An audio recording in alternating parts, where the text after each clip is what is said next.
This is the Build Your Path podcast, where we explore how people get into their careers in the built environment. Today's guest is Brad Sims. Dr. Sims became Capital Technology University's 8th president in 2017. He's an educator, administrator, and construction project manager. And Dr. Sims has extensive experience both in academia and the industry. Today's episode of the podcast is brought to you by Shapiro and Duncan. Build the lifestyle you deserve.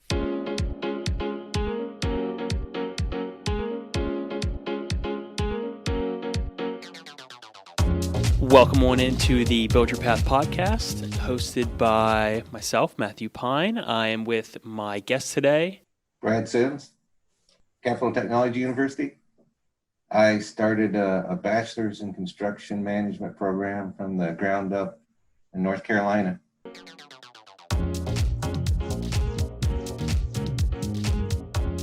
So, Brad, we're definitely appreciative of you being on the podcast today. Yeah, I'm glad to be here. So maybe you can walk through with our listeners, how you got to where you are now. What pathway did you follow to get where you wanted to be? Sure. I've had a unique kind of roundabout way to get into higher education and construction. I started out, as I was growing up, my father worked at the steel mills up in northern Indiana, and he wanted me to go to college, and I didn't know exactly what I wanted to do, so he said, "Why don't you go into engineering?" He said, "That's what I think you should do." So when I graduated from high school, I went to Purdue University, and I started out there because they had more choices in engineering than any other university in Indiana, and I didn't know what I wanted to do. So that first year in engineering, I was taking all the basic courses, but it was just math and science really, and it was okay.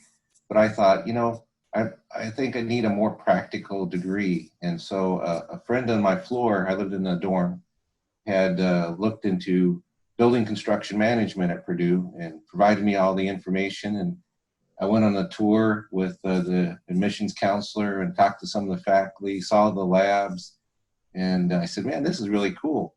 The ability to go in the lab and do hands-on stuff, to take a full set of blueprints and go through those and estimate those and understand the whole process. It was a business degree, which really resonated with me, but it was focused on the construction industry, which was very interesting. So I changed my majors to building construction management, and I went through the cycle of that and graduated, and didn't know exactly which segment I wanted to go into, because most of the construction management degrees at universities are pretty generic towards commercial construction. But I had an offer to go into what was basically industrial construction at the Savannah River site, which was in South Carolina. So that was my first job out of school. And actually, the way that they even picked me to interview me for the job was they pulled resumes from the Purdue database, and in there I had used Primavera scheduling software, and they needed that expertise. So I had the interview based upon that, and I got hired into that. So went down to Savannah River site, and I was in project controls on waste and environmental projects, and it was part of the Department of Energy. And I thought, while I was doing that, maybe it'd be interesting to move into more of the private sector work. So I started looking around and had an interview with the division of Raytheon Engineering now, called Badger Engineers, which they're out of business. They were absorbed by Raytheon, but they were a global engineering, design, construction, industrial construction facilities up in Boston. So they provided me a job offer, and I moved up to Boston. And I was working on projects that were like EB styrene, plastics, refinery type of work out of the Boston office. And the economy was slowing down. This was in the 90s. And so I decided to go ahead and look for another job that for a different company. And I put my resume out, and this company out of Minnesota is called Churning Contracting, that did industrial facilities, mostly refineries. They had a project in Southern California. They needed project management, project controls, and took that job. And they sent me out to California. I was the second person on the job site. It's a big Arco refinery right off the 405, and it's a 3-year project. So it was very interesting, and enjoyed it immensely being out on this huge 25-acre refinery that we were working. I was in a union contracting company, and we were doing half the work, and the other half the work was done by non-union company. And I worked alongside them, and we each had probably over 500 trades folks on the job site. So it was a big, big site of construction going on. And as that project was nearing the end of it, the company said, we had to start thinking about where we're going to send you to the next project. And about that time, I thought, well, maybe it'd be nice to get a master's degree. And then, because it just came upon me that maybe a master's degree would help me move into eventually being like a vice president of operations type of position. So I looked around at different type of master's degrees. I was a technical person I had computer experience, so I kind of did that along with my project management. And I called my professors. This is, before the internet was something big. And they said, why don't you go to the University of Florida and get a master's degree in construction management? They have the oldest, best program in construction. So I applied, and Florida gave me a full scholarship for the tuition. And I moved across the country to Florida, started at University of Florida. And when I started, I found out I could get a master's degree because my background was the same in 12 months and be back to work in industry. And so while I was working on that, the Purdue called me and said, hey, we know you're going to be done. We have a deal for you. If you come back to Purdue as a graduate instructor, we'll pay for you to get a doctorate, and we'll pay you a salary to teach as a graduate instructor. And I was married by then, and we didn't have any children. And my wife's in the medical field, so she could get a job pretty easy. And we talked about it. And I said, okay, well, if they're going to pay for a doctorate, I'll try that out. So we moved to Indiana, and I was working on the doctorate and teaching classes, and that took almost 3 years. And as I was coming to the end of that, I thought, I'd really like to be back in the industry, mostly, trying to work towards being something like a big kind of operations global view is what I was trying to get into. And the industry people who were coming to hire the undergraduates, and I was talking to those folks about the job, they weren't sure what to do with me. And remember, this is in 1999.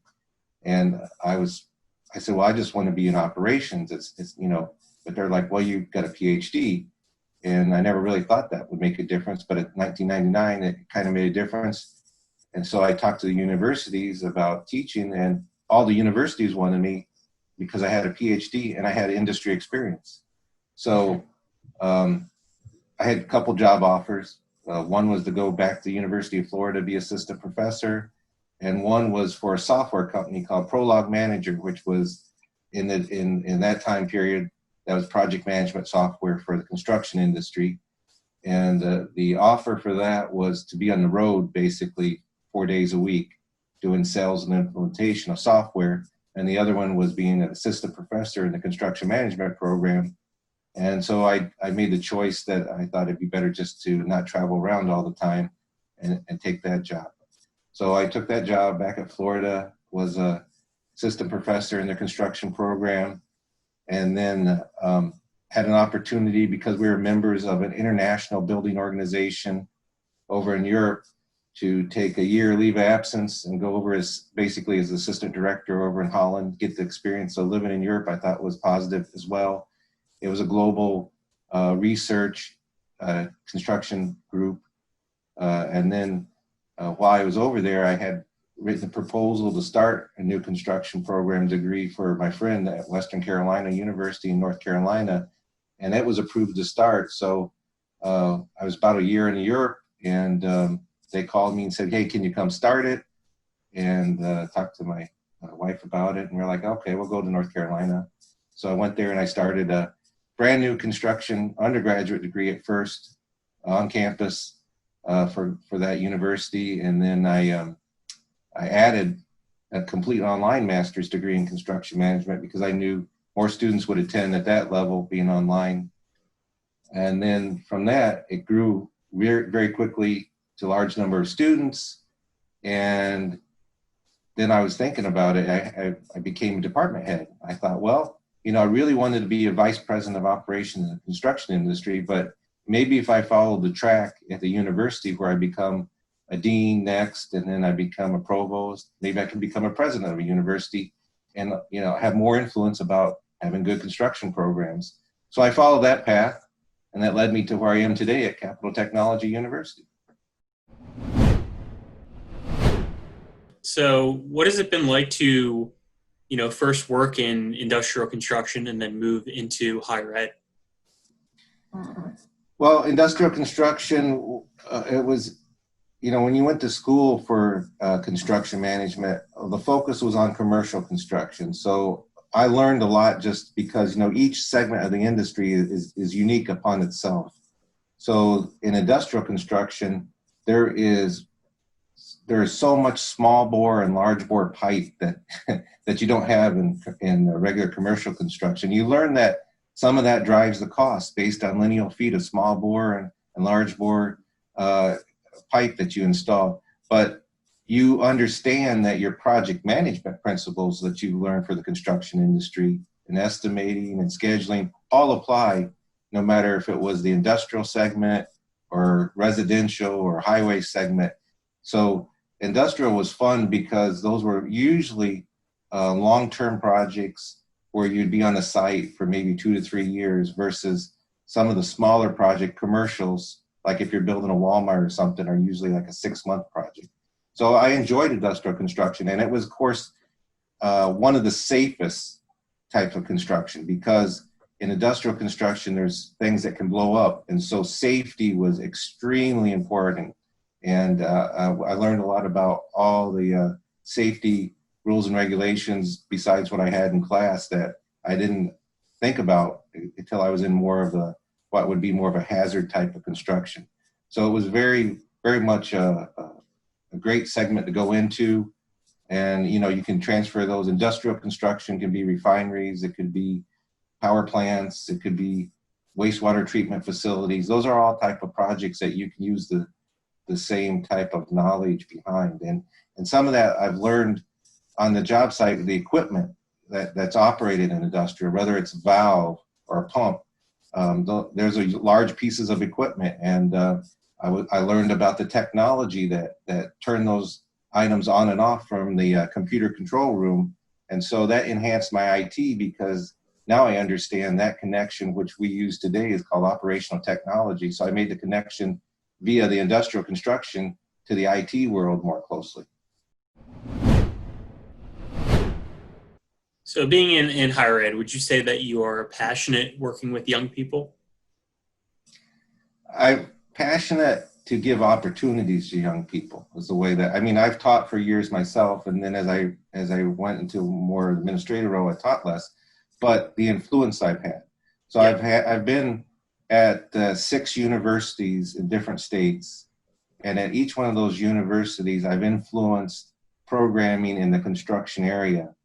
And when I think back about how many thousands of students probably have graduated over the years in the programs that I've influenced, that's what really is passionate, is because I've given them a great career. These are careers that you can stay in the rest of your life. They're high paying careers. So I enjoy that aspect of just providing that opportunity to students and other STEM fields as well. But it's just that makes me happy. That's the way I'm giving back. Because if I had stayed in construction, I probably would be making more money than I am today in higher education. But giving back that opportunity to, whether you're a military person or a young 18-year-old, to get this career opportunity in the industry, that's been really a great passion for me. So say, a younger person or just anybody really in general came up to you and said, I'm thinking about majoring in construction management. What would you tell them? I would say that really construction is such a great opportunity that you can build yourself. So in construction, if you take away the government and military numbers of employees, construction industry is the largest employer in the United States, and you can find your niche in it. So if you go in construction, you could go into trade, you can go into management, you can go in IT, you can be indoors, you can be outdoors, you can work in the software elements like BIM, building information Mm-hmm. modeling, is just a whole segment, could be at some company you could work in. And I was fortunate enough that back in the 90s, I was involved with Bechtel whenever they came out with their first walkthroughs in the 90s, which were the precursor to the BIM. Got to see the evolution of that. You could, if you like unmanned systems, there's construction companies now that have their own full divisions of unmanned systems because uh, flying like a drone is an inexpensive way to do certain inspections and other elements. So the industry has vast opportunities, and uh, you you can kind of figure out what's more in line with where I want to be, and those choices again. I mean, that some people, some students that that I think have thought that they wanted an office job, they go out on an internship and they're out in the job site in a field trailer and they love it so much, then they end up in the superintendent route, overseeing the day-to-day construction. So the opportunities are tremendous, and I can't imagine an industry segment that provides so much variety to you and allows you to progress your career. Some of the really big companies usually even provide rotations. So if you're a new graduate, they may rotate you through every type of division for a year, and then you get to pick which division fits where you want to be, whether that's estimating, scheduling, project management, project engineer, superintendent, software, IT. It is just a tremendous opportunity and well-paying careers.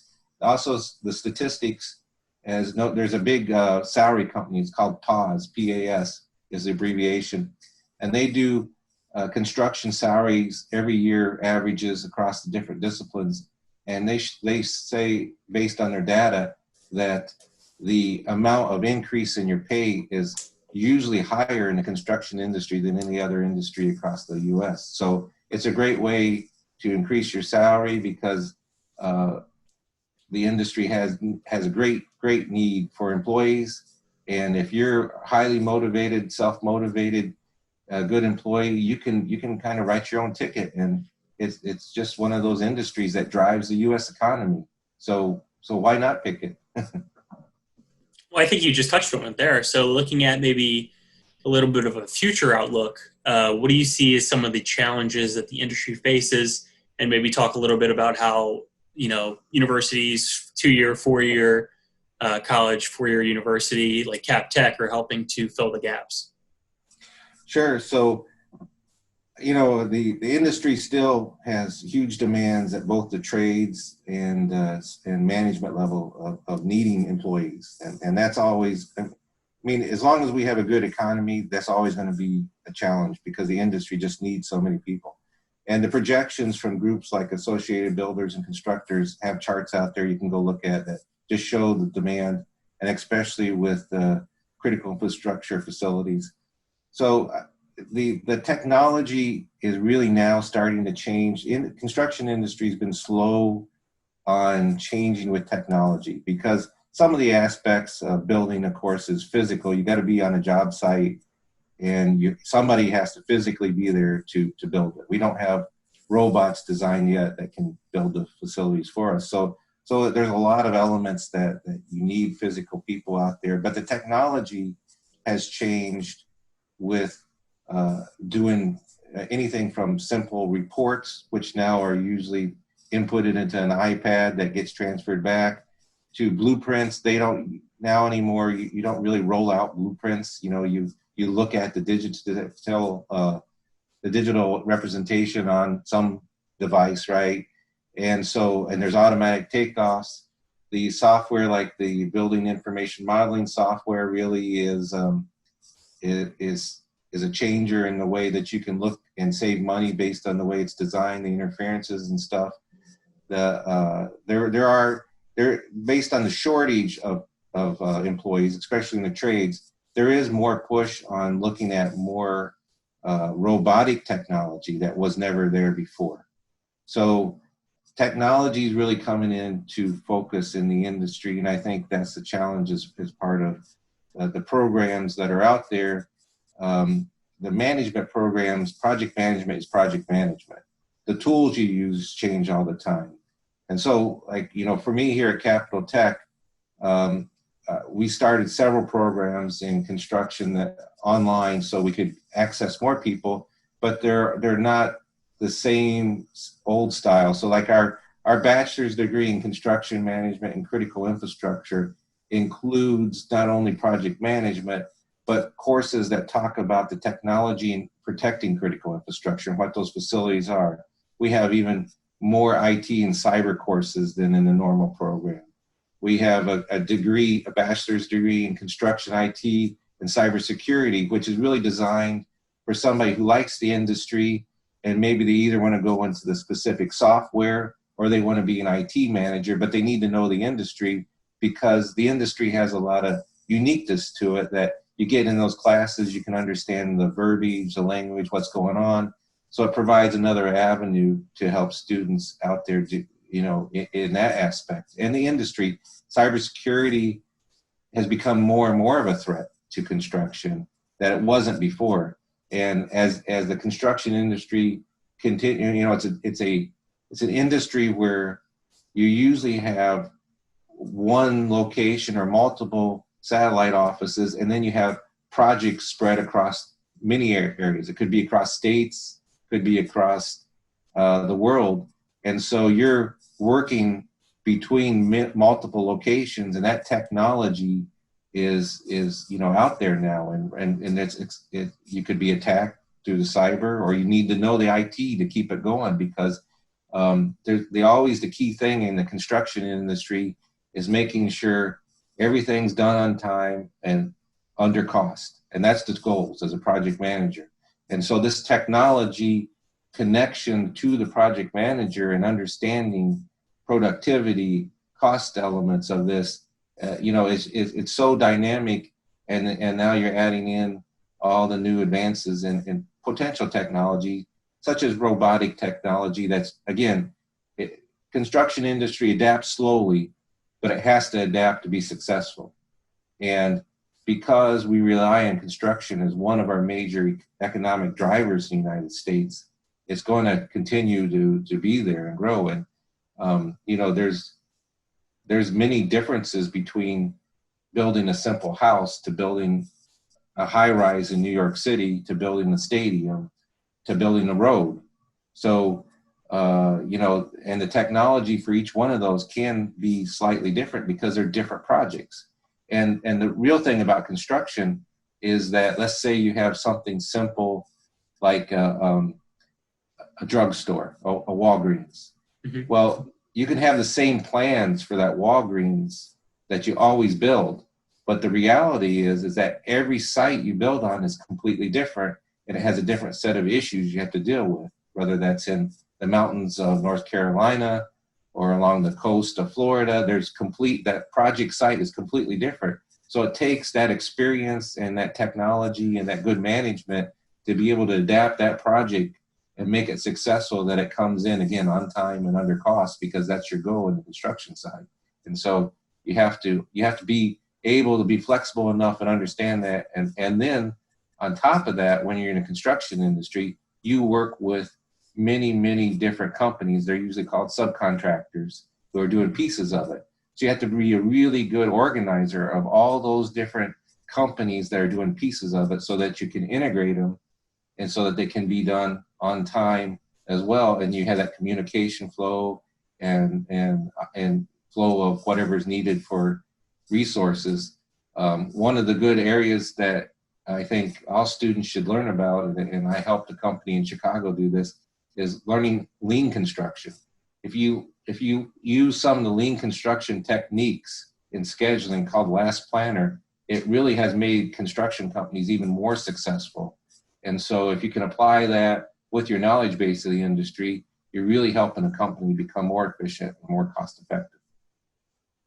All good stuff. Certainly appreciate you coming on. Dr. Sims. If people want to learn more about Capital Technology University, where can they go? You can just go to our website. It's captechu.edu. That's captechu.edu. And all of our information is there. Certainly my email's there. If anybody has any questions, feel free to directly email me at bsims@captechu.edu. I'm happy to help anybody I can. Well, we appreciate it. Thank you so much for joining us. Thank you. If you want to learn more about Build Your Path podcast or the built environment overall, go ahead and visit buildyourpath.org. Another big thank you to our guest, Brad Sims from Capital Technology University.